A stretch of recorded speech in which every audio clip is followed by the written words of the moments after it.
Apa kata Alkitab ya tentang bersyukur kepada Tuhan. Kita lihat kitab Ulangan pasal 8 ayat yang ke-6 sampai ayat yang ke-10. Oleh sebab itu haruslah engkau berpegang pada perintah Tuhan Allahmu dan hidup menurut jalan yang ditunjukkannya dan dengan takut akan Dia. Sebab Tuhan Allahmu membawa engkau masuk ke dalam negeri yang baik, suatu negeri dengan sungai, mata air dan danau yang keluar dari lembah-lembah dan gunung-gunung, suatu negeri dengan gandum dan jelainya, dengan pohon anggur, pohon ara dan pohon delimanya, suatu negeri dengan pohon zaitun dan madunya, suatu negeri di mana engkau akan makan roti dengan tidak usah menghemat, di mana engkau tidak akan kekurangan apapun, suatu negeri yang batunya mengandung besi dan dari gunungnya akan kau gali tembaga, dan engkau akan makan dan akan kenyang. Maka engkau akan memuji Tuhan Allahmu karena negeri yang baik yang diberikannya kepadamu. Salah satu poin yang kita bisa lihat di dalam kitab Ulangan pasal yang ke-8 ayat yang ke-6 sampai ke-10 ini, saudara, bahwa di dalam perjalanan pengembaraan betapa Tuhan Allah yang menyatakan diri luar biasa menuntun perjalanan mereka, saudara. Dan itu tidak bisa dipungkiri. Jelas-jelas bagaimana penyertaan Tuhan itu nyata terjadi atas perjalanan bangsa Israel setelah mereka keluar dari tanah perbudakan, tanah Mesir. Supaya bangsa ini sesaat sebelum mereka menguasai tanah perjanjian diingatkan kembali, supaya segala peristiwa-peristiwa yang terjadi sekitar 40 tahun tentang penyertaan Tuhan itu jangan dilupakan.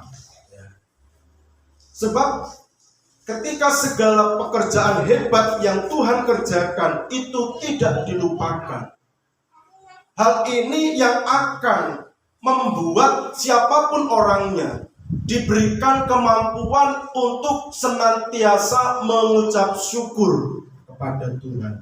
Tujuannya seperti itu. Jangan sampai perkara-perkara Allah yang ajaib, masa lalu yang terjadi ini dilupakan begitu saja. Tetapi bangsa ini tujuannya supaya menjadi bangsa yang menghadapi apapun situasinya tansah mengucap syukur kepada Tuhan. Senantiasa bersyukur atas apapun kejadian yang ada di depan mereka ataupun sedang mereka hadapi. Senantiasa mengucap syukur.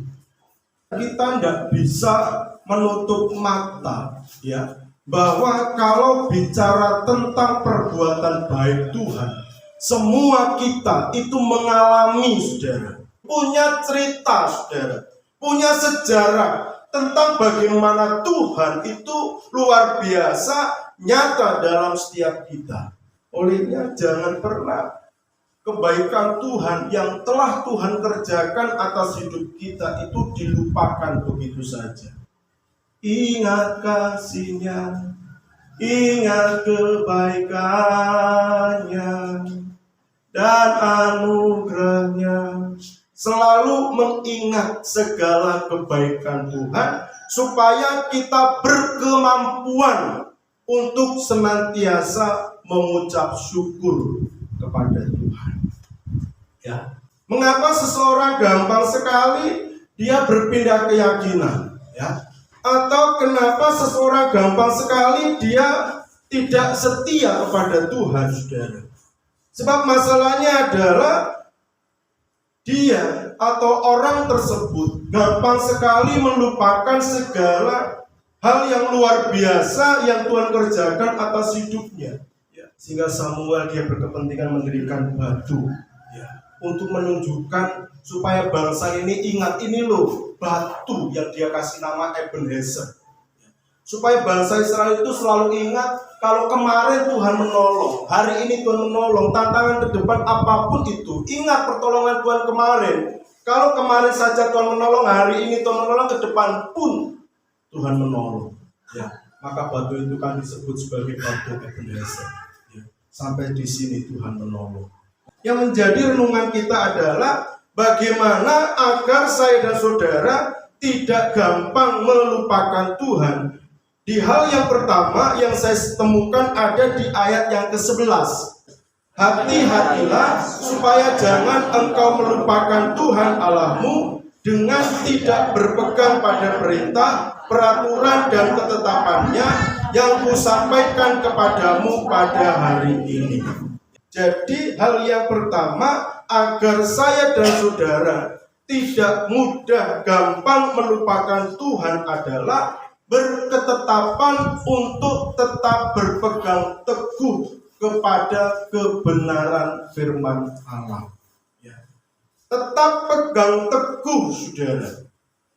Alkitab ini yang adalah satu-satunya kebenaran Tuhan, yang satu-satunya firman Tuhan, tetap pegang teguh, imani dan yakini dengan sungguh-sungguh, berketetapan hati bahwa Alkitab ini adalah satu-satunya kebenaran dan firman Allah. Di luar Alkitab bukan kebenaran dan bukan firman Allah. Sebab kalau seseorang dia tidak sungguh-sungguh berpegang teguh kepada kebenaran firman Tuhan, sangat berpotensi besar dia menjadi orang yang mudah sekali melupakan Tuhan.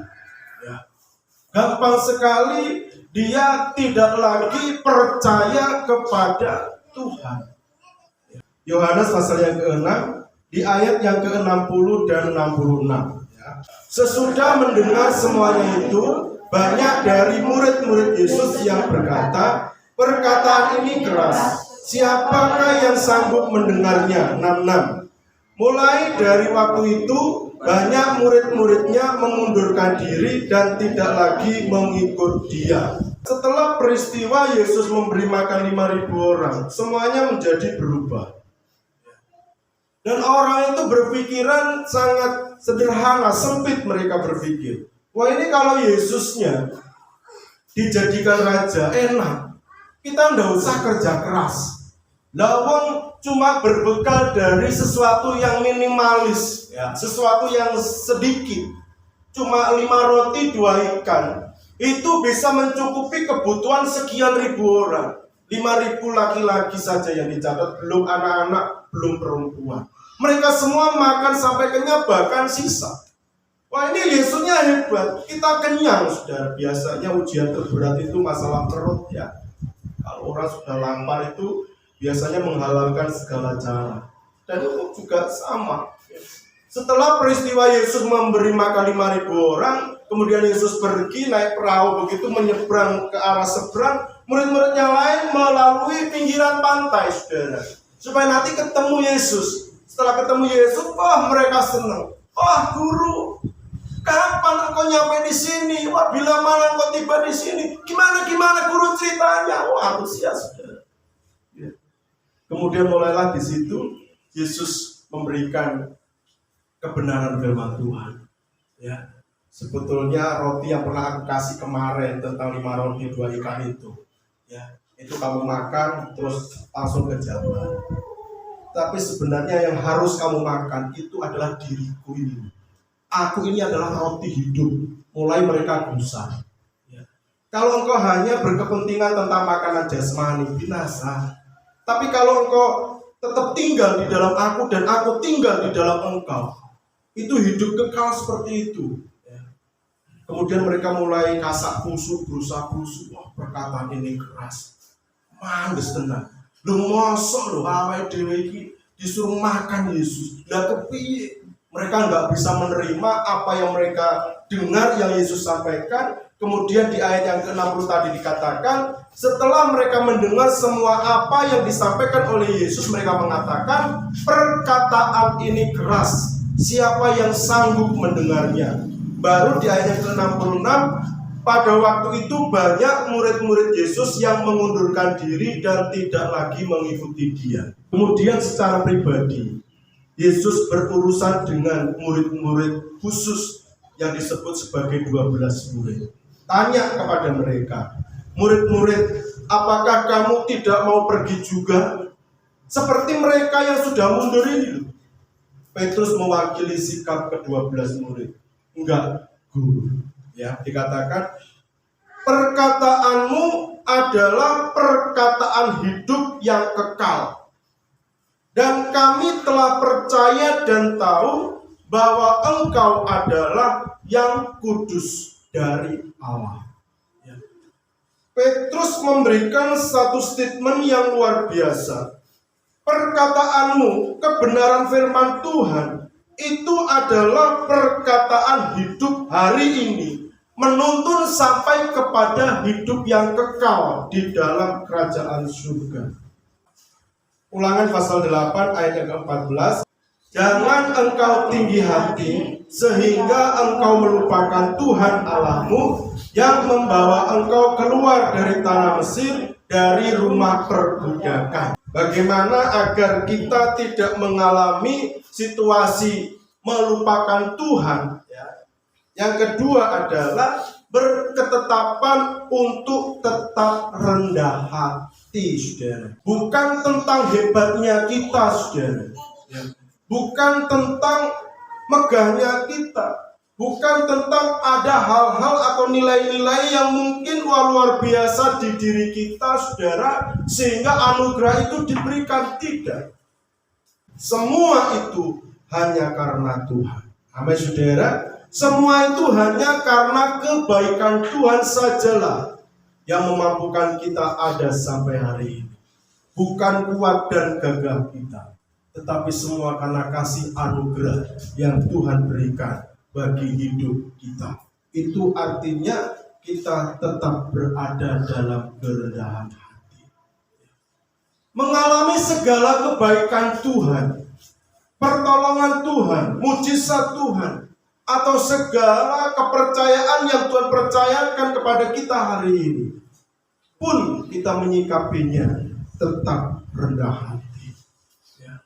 Jangan tinggi hati, jangan congkak, jangan sombong, saudara. Sebab congkak, tinggi hati, sombong ini adalah pendahulu kita untuk langkah itu menuju kepada kehancuran. Amsal 18 ayat 12. Tinggi hati mendahului kehancuran, tetapi kerendahan hati mendahului kehormatan. Lumuhur-luhur atau sombong tinggi hati, pepucuking karusakan, nanging andhap asor, iku margane kajen. Dihormati, diajeni, saudara. Kajen itu dihargai. Bagaimana agar kita selalu mengucap syukur, jangan melupakan Tuhan. Bagaimana agar kita tidak melupakan Tuhan, selalu mengingat kebaikannya, yaitu berketetapan untuk tetap rendah hati. Maka janganlah kau katakan dalam hatimu, kekuasaanku dan kekuatan tangankulah yang membuat aku memperoleh kekayaan ini. Tetapi haruslah engkau ingat kepada Tuhan Allahmu, bahwa dialah yang memberikan kepadamu kekuatan untuk memperoleh kekayaan, dengan maksud meneguhkan perjanjian yang diikrarkannya dengan sumpah kepada nenek moyangmu seperti sekarang ini.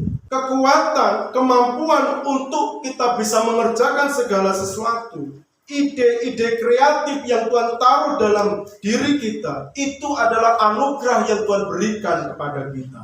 Dan itu harus disyukuri, saudara. Olehnya tetap hidup dalam kerendahan hati.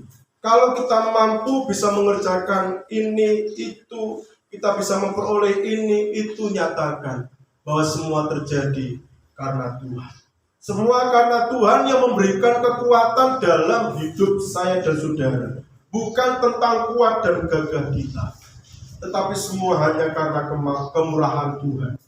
Jadi tidak ada untungnya kehidupan kita dengan apapun yang Tuhan percayakan kepada kita sebagai sarana untuk kita sombong di hadapan Tuhan, untuk kita gagah-gagahan. Tidak ada ujungnya, saudara. Bahwa semua yang Tuhan percayakan kepada kita hanya kita kembalikan ini untuk Tuhan. Aku menikmati semuanya ini karena Tuhan. Ini karena berkat anugerah Tuhan yang Tuhan kerjakan atas hidupku. Ketika kita punya sikap yang seperti itu, maka kita diberikan kemampuan untuk senantiasa bersyukur kepada Tuhan.